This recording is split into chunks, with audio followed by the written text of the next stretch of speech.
እስር ቤት ከገባ በኋላ ከምንም በላይ ደግሞ እየተመላለሰች ስንቅ እያቀበለች ያለውን ጉዳይ እየተከታተለች እሷ ሲደክማት እንዲያውም እነ ኤልሹ በሙሉ እነ ሊያ በሙሉ እንደገቡበት ይሄንን ነገር አውቃለሁ።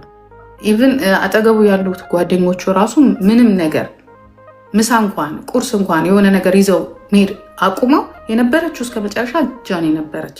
በዛ ሰዓት ደግሞ ለኔ ለራሱ ፕሮሚስ የገባልኝ እሷን ሲወጣ እንደሚክሳት በፊት የነበረው ነገር በቃ ያለው ነገር በሙሉ ትክክል እንዳልነበረና ቀልብ እንደገዛ ትክክለኛ ሴት እንደሆነች ይህንን አውርተናል። እነሱ ገባ።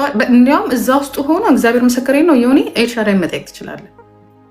በቃ የሆነ ነገር እንዳትሆን የሆነ ነገር እንዳያደርጉብኝ እያለ ይናገር ነበረ። እኔ በሌተር ምናምን እንገናኝ ነበር፣ ይጽፋል ምናምን ነገር ለን ባጎቱ በኩል ማለት ነው። እንዲህ ብሏል፣ በኤልሻዳይም በኩል በራሷ በጃኒም በኩል እና ቶታሊ እንደተቀየረ